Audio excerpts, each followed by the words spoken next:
कैसे करेंगे? 15 मार्क्स का आता है वो। एप्टीट्यूड देखो, एप्टीट्यूड के लिए अलग से कुछ प्रिपरेशन नहीं करनी है आपको। एप्टीट्यूड पोर्शन कॉमन रहता है हर पेपर का। मतलब एप्टीट्यूड जैसे मान लो एग्जांपल के लिए 8 तारीख को 9 से 12 में अराउंड देखोगे तो मतलब बहुत सारे पेपर का एग्जाम होगा ना। मतलब एक शिफ्ट का कॉमन एप्टीट्यूड होता है, कहने का मतलब ये, जैसे गेट 4 शिफ्ट में हो रहा है ना, तो 2 दिन होगा गेट हाँ, का एग्जाम चार और चार शिफ्ट में। शिफ्ट में होगा। हाँ, कितने शिफ्ट है? हाँ सर, 4 शिफ्ट में, चार चार शिफ्ट दिन में टोटल है। तो गेट के हाँ। 4 ही पेपर बने, मतलब एप्टीट्यूड का समझो 4 ही पेपर होंगे। तो एक शिफ्ट में जितने एग्जाम हो रहा है उन सबका कॉमन गेट, कॉमन एप्टीट्यूड का क्वेश्चन होगा। मतलब एग्जांपल के लिए एक ही शिफ्ट में मान लो गेट फिजिक्स है, गेट मैथमेटिक्स है, गेट कंप्यूटर साइंस है, गेट मैकेनिकल है, तो इन चारों में एप्टीट्यूड क्वेश्चन कॉमन होंगे। समझ गए ना?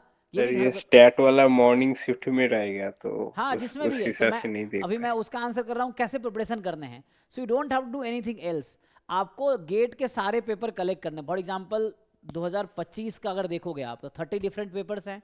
तो 30 डिफरेंट वो नहीं होगा, उसमें जो 4 शिफ्ट में हुआ होगा तो आपको 40 क्वेश्चन वहां से मिल जाएंगे। तो सिंपल कहने का मतलब डिफरेंट गेट पेपर्स उठाओ डिफरेंट ईयर्स के, you just solve only those questions. उसी को ढंग से आप अगर मान लो 100 200 400 500 क्वेश्चन एप्टीट्यूड के कर लिए प्रीवियस ईयर पेपर के ही, चाहे वो गेट कंप्यूटर साइंस के हो चाहे गेट किसी भी डिफरेंट गेट पेपर्स के हो, तो उससे आपकी गेट की तैयारी हो जाएगी। क्योंकि आपको पता चलना है क्या आ रहा है उसमें, बेसिक अंडरस्टैंडिंग है, रीजनिंग, थोड़े लॉजिक्स हैं, थोड़े न्यूमेरिकल एप्टीट्यूड हैं, जो अरिथमेटिक है इस पे हैं, तो कॉम्प्रिहेंसिव है ना, पैराग्राफ बेस्ड क्वेश्चन है। तो मुश्किल नहीं है, मतलब गेट में 15 मार्क्स में 10+ स्कोर करना ईजी है। मेन पहले तो खुद पे भरोसा हो। तो खुद पे भरोसा कब होगा? जब आप कर लोगे, जब घर से प्रैक्टिस करके जाओगे। वरना अचानक एप्टीट्यूड दिखता है बच्चों को, लगता है मेरे बस का तो है नहीं, छोड़ देता है। आप घर से क्या करो, जैसे पहली बात तो गेट स्टैटिस्टिक्स में ही पिछले 19 20 21 22 23 24 25 7 ईयर्स के पेपर हमारे पास है। तो 10 10 क्वेश्चन है, 70 क्वेश्चन यही हो गए। आप इसको ढंग से प्रैक्टिस कर लो, 70 ये हो गए। ऐसे ही आप और एग्जाम्स के पेपर उठा लो, दूसरे सब्जेक्ट के गेट मैथमेटिक्स से उठा लो, उसमें एप्टीट्यूड मिल जाएंगे। क्योंकि सेम शिफ्ट में हुआ नहीं होगा सेम टाइम पे। तो गेट मैथमेटिक्स में ऐसे ही जितने पेपर्स हैं पिछले 10 15 साल का उठा लो, उसके एप्टीट्यूड क्वेश्चन कर लो। ऐसे गेट कंप्यूटर साइंस का उठा लो, उसका एप्टीट्यूड कर लो। क्योंकि एप्टीट्यूड का लेवल थ्रू आउट कॉमन रहता है डिफरेंट पेपर्स में। और कॉमन तो you just prepare aptitude through previous year papers only. बाकी है ना, उसको सीखो समझो, नहीं हो रहा डिस्कस कर सकते हो बस, लेकिन एंड सर सॉल्व करके आईआईटी जाओगे तो कॉन्फिडेंट आईआईटी रहेगा। बॉम्बे एंड कानपुर के लिए क्या स्कोर टारगेट करना है? जैसे आईआईटी बॉम्बे और कानपुर, इन तीनों के लिए कितना स्कोर टारगेट करें फिर, अगर मंडी के लिए अगर अराउंड 400 पे सिलेक्शन हो जा रहा है तो? हम्म। अरे इनका मैं कह रहा हूँ बॉम्बे, मैं तो बॉम्बे का ही तो एग्जांपल दे रहा हूँ। जैसे इसका 400 गेट स्कोर है स्वरादीप का, 400 में एडमिशन भी ले लिया वो।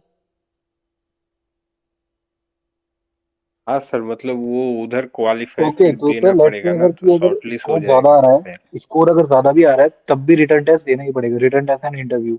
हाँ भाई, तुम फर्स्ट रैंक ले आओगे तब भी रिटर्न देना, तब भी इंटरव्यू देना है। समझ गए ना? ये चीज़ें हैं, कितनी बार समझाना पड़ेगा। मतलब अगर रैंक 1 आता है तब भी रिटर्न देना पड़ेगा, तब भी कोई गारंटी नहीं एडमिशन होगा। मैं ये कह रहा हूँ, अगर आपका रैंक 1 ही है still there is no guarantee कि आपका एडमिशन होगा। अगर आपने इंटरव्यू में अच्छा परफॉर्म नहीं किया एडमिशन नहीं होगा। GATE is only to qualify, कितनी बार बताऊं, मतलब just to get shortlisted. Rank decide थोड़ी करेगा एडमिशन, एडमिशन डिसाइड करेगा इंटरव्यू का परफॉर्मेंस। मैं ये कह रहा हूँ कि इंटरव्यू में जैसा परफॉर्म करोगे तब एडमिशन होगा, नहीं करोगे नहीं होगा।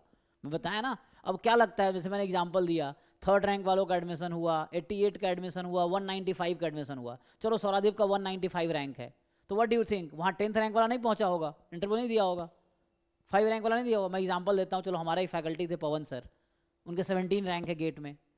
उन्होंने कई बार इंटरव्यू दिया, नहीं हुआ, ना बॉम्बे हुआ ना कानपुर हुआ, कहीं नहीं हुआ। मैं भी एक जगह उन्हीं बच्चों में से हूँ, मेरा थर्ड रैंक है, तभी मैंने कई जगह इंटरव्यू दिया, नहीं हुआ मेरा। तो रैंक से एडमिशन नहीं हो रहा, मैं तुम्हें समझा रहा हूँ। जस्ट तुम गेट के कट ऑफ क्वालिफाई करो, तुम 30 मार्क्स ले आओ, 33 34 मार्क्स ले आओ, तुम शॉर्टलिस्ट हो गए। अब भाई इंटरव्यू जब होगा उसमें तुम जवाब दे पाओगे तो एडमिशन मिलेगा, नहीं दे पाओगे नहीं मिलेगा। Okay sir, thank you.